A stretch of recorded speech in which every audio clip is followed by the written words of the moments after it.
If you read through the eyes of the world, you will miss the great point.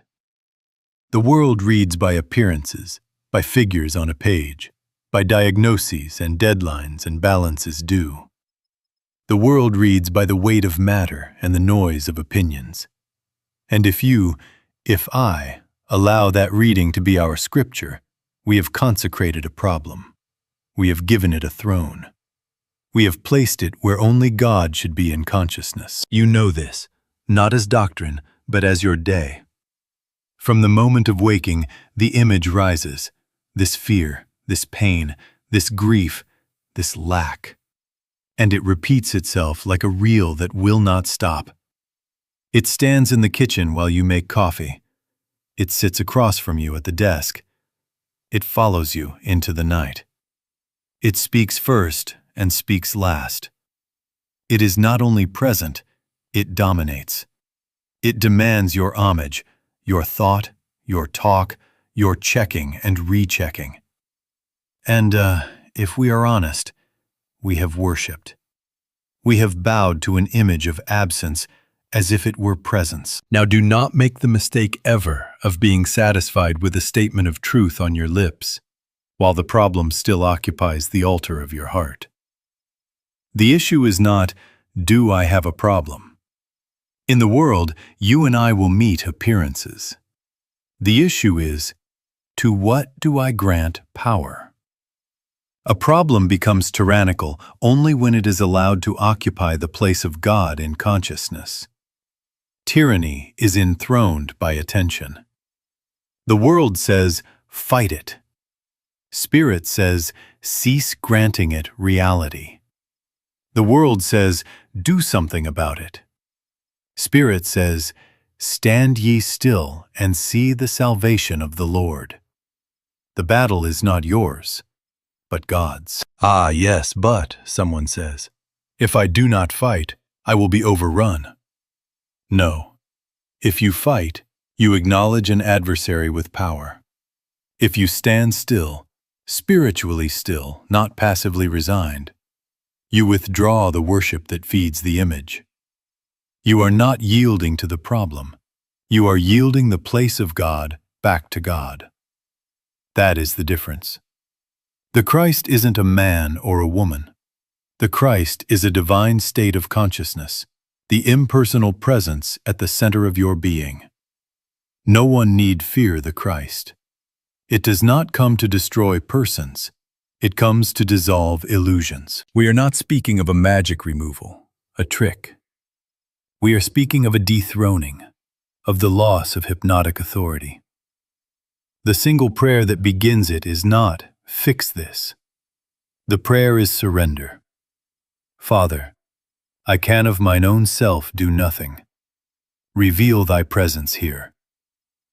In that recognition, even whispered, you have ceased to treat the problem as a rival power. You have refused it worship. And where worship is refused, idols topple of themselves. So let us begin where all true beginnings are, not by magnifying the storm, but by magnifying the stillness. Not by explaining the darkness, but by recognizing the light. If you will read your life now, not through the eyes of the world, but through spiritual discernment, you will find the first grace. The problem loses its voice. It cannot command you as Lord when the Lord has been restored to his place within. Stand ye still. Let the heart be quiet. The battle is not yours, but God's. Now let us take the next honest look. Because if you read through the eyes of the world, you will miss the great point again. The battlefield is not your office, not your kitchen table, not a hospital ward or a courtroom. The battlefield is the inner theater where a picture is cast upon the screen of consciousness and then granted the rank of power. The senses bring a report, yes, but it is the report we enthrone or disown.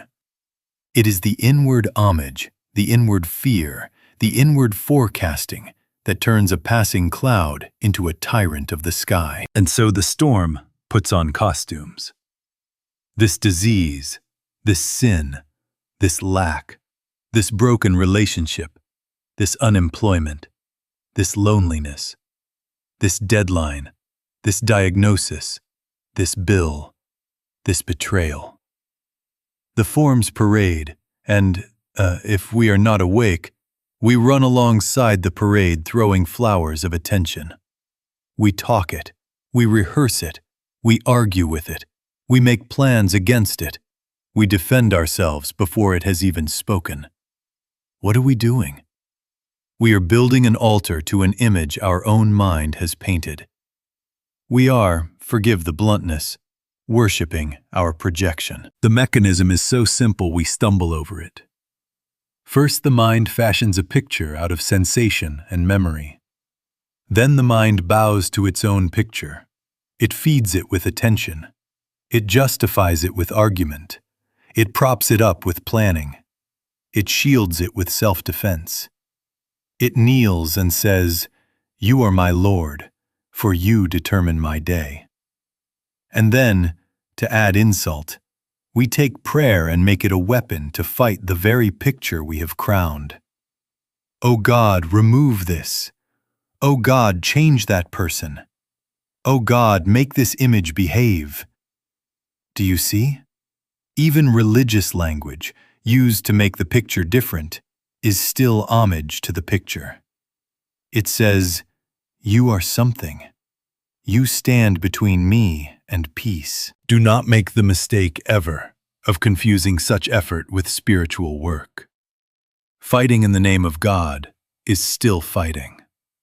Prayer, when used to manipulate appearances, becomes but a holy-sounding extension of fear. The letter of truth hurled at a problem is still a stone. It does not heal. It bruises consciousness with more self-importance. Spiritual work begins where the worship ends. Where, then, is the one safe place? The inner sanctuary. Not a room you enter with feet, but a holy hush you enter with yielded heart. The storm is sustained by consciousness. Therefore, only in consciousness can it be outweighed and dissolved. As we retire within, as we grow quiet, no, not passive, but still, the image loses the food of our attention. Stand ye still and see the salvation of the Lord. In that stillness, the picture is seen correctly, as a shadow on the screen, not as a power in itself. And where it is seen correctly, it cannot dominate. The winds may beat upon the house of the senses, but within there is a presence that neither argues nor defends, that neither plans nor panics. It beholds, it recognizes, and recognition, spirit recognizing spirit, dissolves the storm's authority. Now let us expose, kindly but without compromise, the hidden partnership between the ego and fear. Personal sense, this I that believes it must guard, must plan, must predict, takes the helm and calls its anxiety by noble names. It says, "I am only being prudent." It says, "I am only loving my family." It says, "I am only being responsible." And yet watch it closely. It cannot trust. It cannot be still. It cannot wait upon the Lord. It must manage. It must compel. It must get there ahead of God and then beg God to bless what it has already decided. That is not love. That is fear with a pious vocabulary. That is not prudence. That is worship of contingency. And as long as that self-styled pilot keeps its hands on the wheel, the sea will stay rough.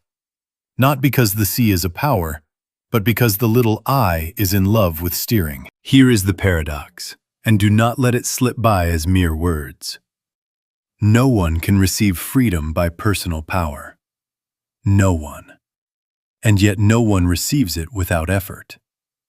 What effort? The effort to relax from effort, the labor of letting go, the obedience of inward stillness. Stand ye still and see the salvation of the Lord. Not a flabby resignation, not a passive daydreaming, but the profound discipline by which you and I abandon the role of problem solver and consent to be the transparency for a presence that knows and governs. It takes labor to rest from labor. It takes courage to let the helm drop and discover that there is, at the center of your being, a government already functioning. And notice this law of consciousness. Resistance gives substance. Argue with a picture, and you certify it. Fear an appearance, and you ordain it. Attack a condition, and you anoint it with the oil of your attention. The more we rehearse it, defend against it, explain it, the more we whisper to it, you have presence, you have power, you have law.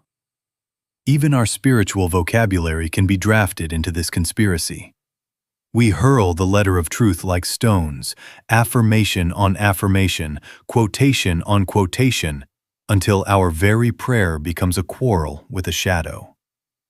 Do not make the mistake ever of being satisfied with statements of truth on the lips while agitation still rules the heart.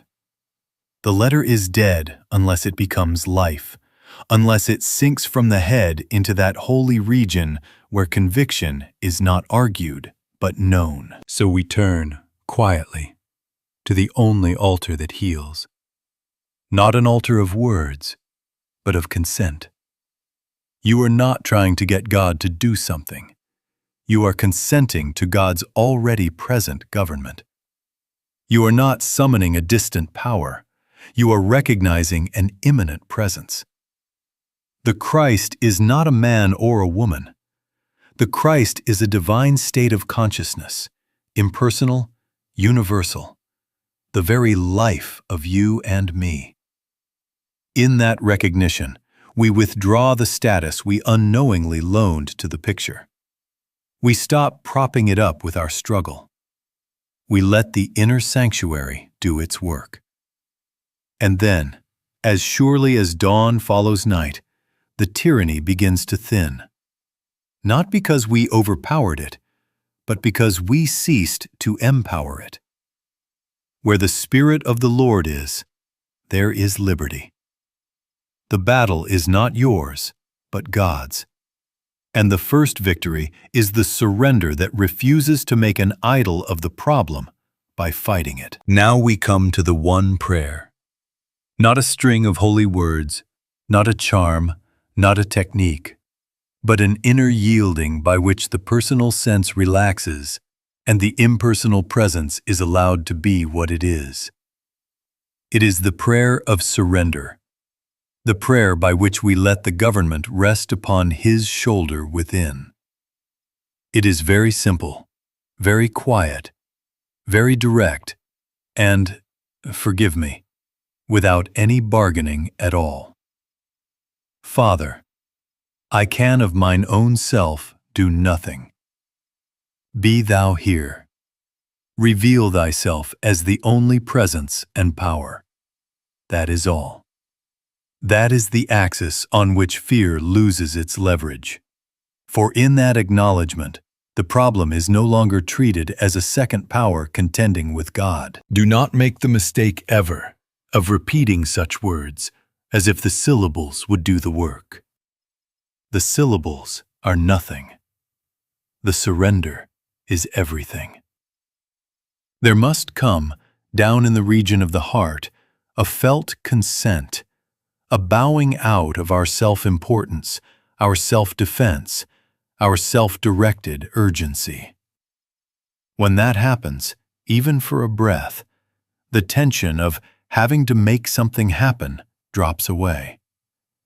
The shoulders lower. The breath deepens. The nervous system stops acting as if it were the savior of the universe. Thought ceases its rehearsal of catastrophe. Why? Because consciousness has shifted from the strain of two powers to the rest of one presence. Now, what are we denying and what are we affirming? We are not denying duty. We are not denying that tomorrow morning there may be a phone call to make, a bill to pay, a doctor to see, a conversation to hold. We are denying only this, that the picture before us is a power in and of itself, that it can command law, life, or destiny apart from God. We are affirming only this, that God is one, that the Christ, this divine state of consciousness, which is the very life of you and me, reigns, and reigns here. We are saying, I relinquish my private rulership. I refuse the idolatry of the problem. I acknowledge the sovereignty of spirit. The instant this prayer becomes actual, something inaudible but decisive takes place. The inner pilot light, the awareness of presence, flares up, and you find you have no argument left. You are not trying to outthink the condition. You are not trying to argue scripture at it. You are not attempting to hypnotize yourself with affirmations. You are still. Stand ye still and see the salvation of the Lord. Not passive, still. Not vacant, alert to the quiet that is already present. And in that quiet you sense, in a way words cannot carry, that a wisdom not your own, a love not your own, a life not your own, is functioning as your very being. Please hear this, because it cuts the root of fear. The help is not your willpower made stronger. The help is not your personal righteousness tallied up to merit a miracle. No one need fear the Christ. The Christ is not a man or a woman to be appeased. The Christ is a divine state of consciousness, impersonal, universal, the presence that was with Abraham and is with you. When you pray this one prayer and mean it, you do not add a power. You recognize the only power. And in that recognition, the picture loses its credentials as Lord. The battle is not yours, but God's. And your part is the holy consent by which God is God in you. Now, how do we translate that prayer into the hour of living? How do we move from a holy word to a holy place? We retire, quietly, deliberately, from the altar of the picture and enter the inner sanctuary. You do not do this with strain, you do not do it with argument, you do it with a simple withdrawing of attention. Let the picture stand where it stands, on the screen of sense, but refuse it your worship. Gently, repeatedly, bring the attention home to the center of your being, to that silent axis where the Christ, this impersonal, universal presence, is already the government. If thoughts rise, as they will, do not argue with them. Let them come as wind and go as wind. You are not the weather. You are the shelter. Think of the storm, and, forgive the plainness of this, but you do not conquer a storm by stepping into the yard and shouting theology at the wind.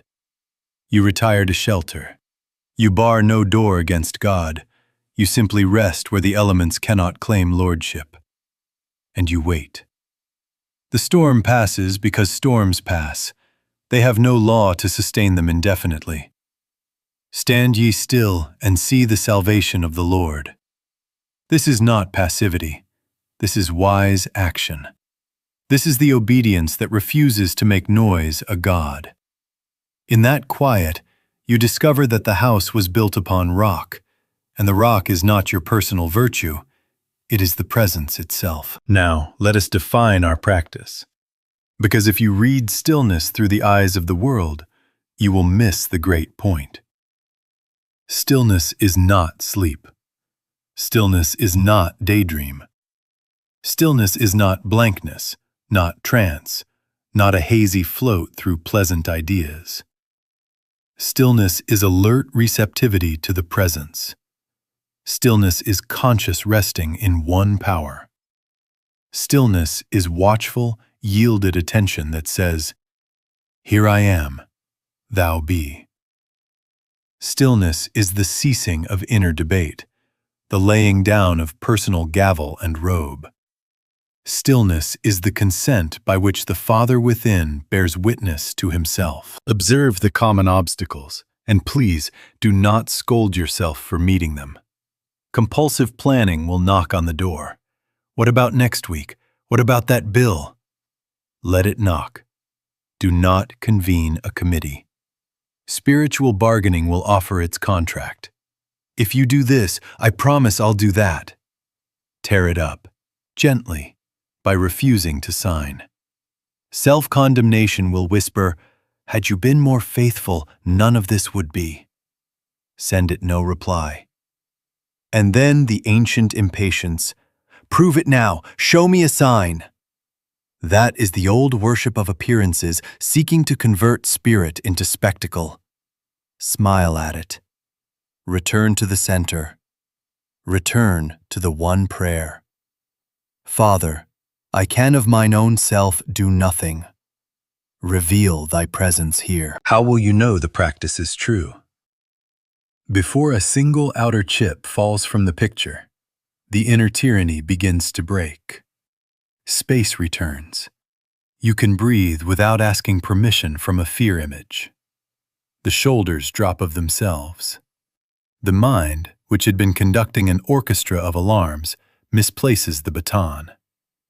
You sense, not as a thought, but as a quiet fact, that you are being governed rather than threatened. The problem is still a picture on the screen, perhaps, but it no longer commands the seat of government. Where the Spirit of the Lord is, there is liberty, and liberty first appears as this simple freedom from fascination. In that freedom, grace is recognized, and recognition, by its very nature, dissolves the storm's authority. We did not conquer it. We did not cure it. We refused to be its parishioner. And in the sanctuary of stillness, the presence reigns. Now comes the holy practice of looking. And please hear me, because if you read this part through the eyes of the world, you will miss the great point. You may observe the condition. You may read the notice, hear the diagnosis, feel the ache, see the balance due. You may take the human steps that are yours to take. Call the office, keep the appointment, answer the letter. But you do not, you must not, accept its testimony as final, as causal, as powerful. You behold it as an appearance on the screen of sense, but you refuse to let that appearance be your interpreter of reality. That is discernment. Discernment is not blindness. Discernment is sight, spiritual sight, by which we witness without worshiping, acknowledge the picture without bowing to it as law. Do not make the mistake ever of practicing denial as pretense. We are not trying to talk ourselves out of what the senses report. We are declining to let the senses define what God is doing. We are saying, in effect, yes, I see the picture. No, I do not accept it as a self-acting power. And at that very moment, the unhypnotizing begins. Why? Because fascination drops when worship is withdrawn. The image loses its scepter when we stop anointing it with our fear. Here is a simple internal question to replace panic. Take it with you into the next phone call, the next meeting, the next night when sleep seems far. What is the Christ revealing here, now, beneath this appearance? Not tomorrow, not after a change. Here, now, beneath.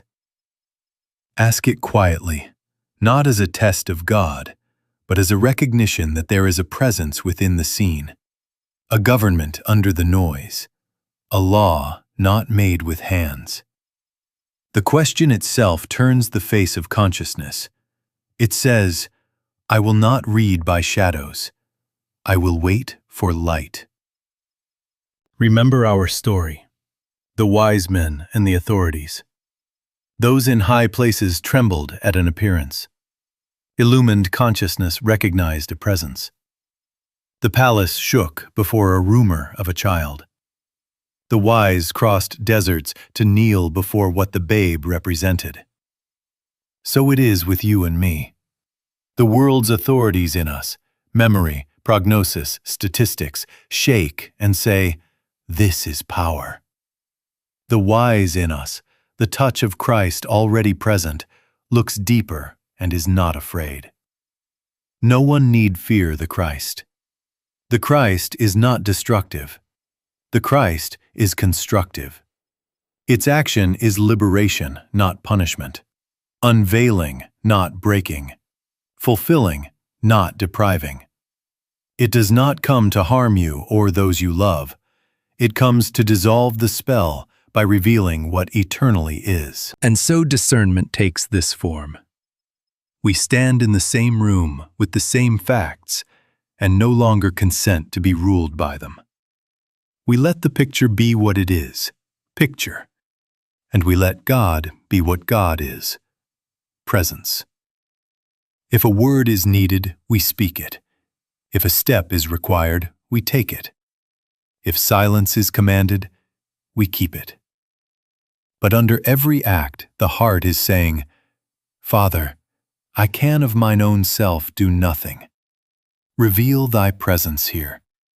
Show me what you are, not what fear insists. Then you will find, often quietly, sometimes suddenly, that the cords of anxiety snap without a sound.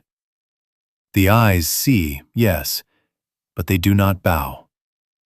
The mind knows, yes, but it does not worship. And in that non-worship, liberty appears. Where the Spirit of the Lord is, there is liberty. And liberty, first and foremost, is freedom from the tyranny of appearances as Lord. Now do not be surprised. Please do not be discouraged when, after a clear moment of discernment, the old picture seems to re-enter the room. The mind may represent the image. The body may echo an old fear. The world may deliver fresh evidence on your doorstep before breakfast. None of this is proof of failure. None of this alters reality. It only reveals how much homage the picture still hopes to receive. Do not grant it a throne again. Simply recognize the tactic and retire at once to the inner sanctuary. What then is this waiting to which we are called? It is not resignation. It is not delay. It is not sitting on your hands watching a clock you secretly believe is God. Waiting is wholly abiding. Waiting is remaining beneath the shelter of one presence until the wave passes and consciousness is restored to its native peace. Waiting is alert receptivity, lamp trimmed, door quietly open, by which you let the Father within bear witness to himself. Stand ye still and see the salvation of the Lord. Not inert, but yielded. Not vacant, but attentive. The activity is God's. The posture is yours. Here again is our paradox, and do not let it be only a sentence. You do nothing of yourself, yet you maintain the willingness, the consent, the returned attention. You do not strain to hold the presence. You allow the presence to hold you. You keep returning, not with anxiety, but with humility, to the one prayer. Father, I can of mine own self do nothing. Reveal thy presence here. Each return is victory. Each return thins the spell. Each return weakens the habit of worshiping a picture. Correct, now, the old impatience. Do not measure spiritual work by how quickly pieces on the board rearrange themselves. Measure by this, the decreasing ability of the problem to dominate your thought, to requisition your day, to sit in your chest as Lord. When you find that you can look at the same notice, hear the same report, receive the same phone call, and yet something in you remains unseized, that is grace in motion. Where the Spirit of the Lord is, there is liberty. And liberty first shows itself as freedom from fascination. Remember the inner law. This too shall pass. Storms pass when they are not fed. They are fed by worshipful attention, by rehearsing, by arguing, by bargaining, by endlessly checking the horizon for new omens. Starve the storm. Feed the silence. Return to the sanctuary as often as needed. 3 breaths in a hallway, a quiet minute in a chair, a turned thought on a crowded train. Be still and know. Wait, not passively, but wholly, until the wave runs to shore of itself and dies there. And should the picture reappear tomorrow, do the same tomorrow. The power was never in the picture. The government was never on its shoulder. The battle is not yours, but God's. You abide. God is God. Now, how shall you recognize that grace is in motion? Not first by headlines in your affairs, not first by the sudden collapse of bills into blessings, but by an inner loosening, so quiet you could miss it if you read through the eyes of the world. You notice there is less compulsion to talk about it, to explain it, to retell the injury with fresh garnish. Dread does not sit at the end of the bed before you awake. The mind does not rush ahead to build tomorrow's scaffolding of defense. There is a hush, a modest confidence, an ease that says without syllables, the government is not on my shoulder. The heart, which had been clenched like a fist, opens like a hand. And you find, strangely, that your impulse shifts from fixing to blessing.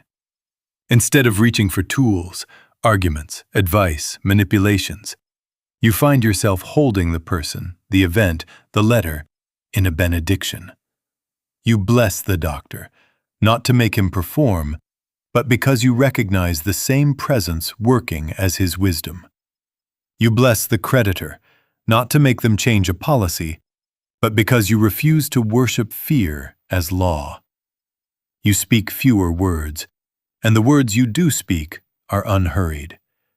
You feel no itch to win the point at the dinner table. Decisions clarify without strain.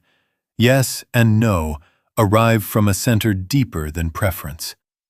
You can lay your head down and truly rest before any outer figure has moved 1 inch. Where the Spirit of the Lord is, there is liberty. And liberty first appears as freedom from fascination. Do not make the mistake ever of calling this your improvement, as if personal virtue had muscled up. What you are touching is the universality of Christ, this impersonal, divine state of consciousness that gently lifts all who consent. Somewhere along the line, grace touches each soul. It has touched you now, and what seems like your patience is His nature appearing. What looks like your clarity is His light finding an unobstructed window. We do not boast in it. We bow to it. We say, "Thank you," and keep still. Practical fruits follow on naturally. The same notice arrives, and you put the kettle on instead of the armor. The same name appears on your screen, and you answer without rehearsing a courtroom. The tongue discovers the sacrament of silence. The eyes soften. You see the frightened child where once you saw the enemy. You take the step that is yours, make the call, keep the appointment. But the step is simple, unaccompanied by inner litigation. You find yourself able to sit in a waiting room and actually bless the room. And if you doubt that this is more than private solace, lift your gaze and read the century. Where cruelty once drew laughter, it now draws a collective wince. A stadium grows quiet for a stranger's sorrow. A company that once sold bravado now counsels moderation in its own advertisement. Schools teach children to notice the lonely one at lunch. These are not statistics. These are birth signs of an enlarging conscience. Grace changes what we can tolerate and what we can worship. The world is not worse. The world is awakening. And the very horror we feel at horror is a measurement of uplift. So let the scale be set aright. The issue is not manipulation of events. The issue is liberation from domination. When the problem can no longer command your attention as Lord, its tyranny is broken. Outer harmony follows inner government, as night follows sunset. Stand ye still, and you will watch forms reassemble themselves around a peace they did not author. The battle is not yours, but God's.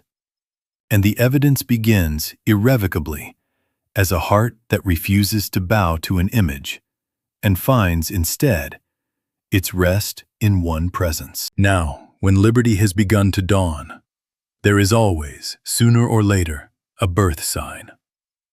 If you read this through the eyes of the world, you will miss the great point and begin hunting for fireworks in the sky. The sign is humbler than that, and holier. The heart, touched by grace, seeks to kneel. It seeks to acknowledge. It seeks, without compulsion, without bargain, to offer homage to the presence that has revealed itself as the only governance. The wise men knew it. They brought gifts, not to a personality, but to that which the babe represented. So with you and me. When Christ, this impersonal, divine state of consciousness, has displaced the idol of the problem, a voluntary act of devotion appears. Not purchased, not demanded, not commanded, but inevitable, as fragrance is inevitable when a flower opens. Do not make the mistake ever of confusing this with payment or superstition. God does not sell favors. Spirit cannot be bribed. The symbol matters only as it bears witness to the inward bowing, the surrender of personal sense to divine governance. Abraham laid tithes at the feet of Melchizedek, not to buy a blessing, but to recognize the priesthood that never began and will never end. The wise men did not enrich a household. They honored a principle.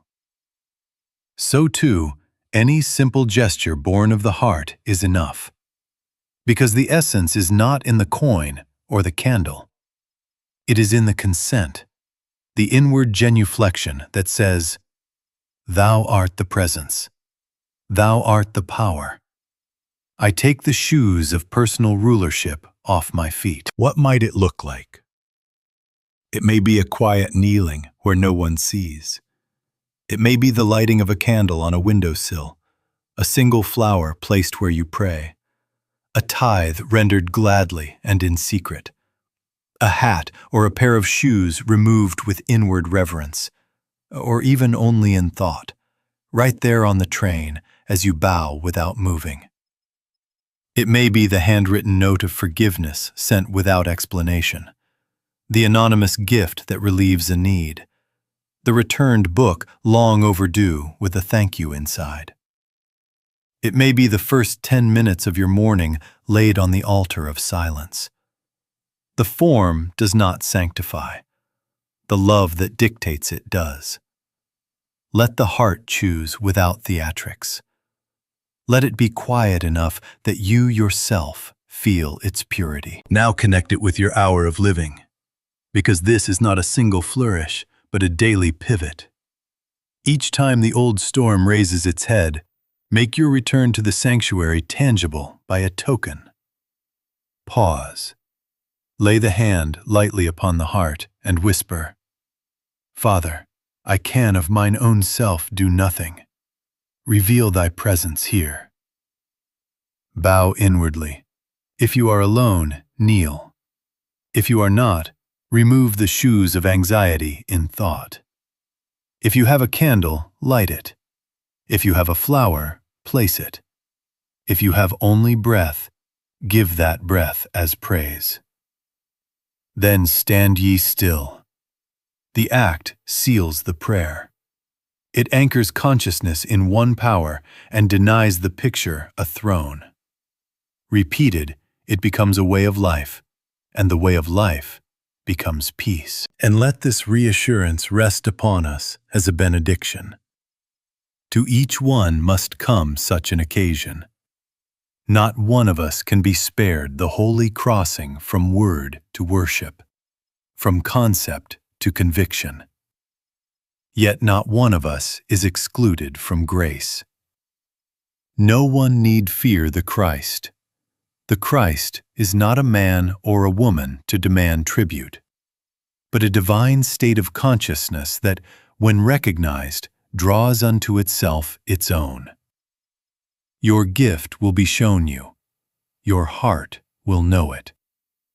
Where the Spirit of the Lord is, there is liberty, and liberty is proved when the knee bends gladly and the soul is quiet. Then the battle is not yours, but God's, and the sign, however small in the eyes of the world, is large enough for heaven. Thank you.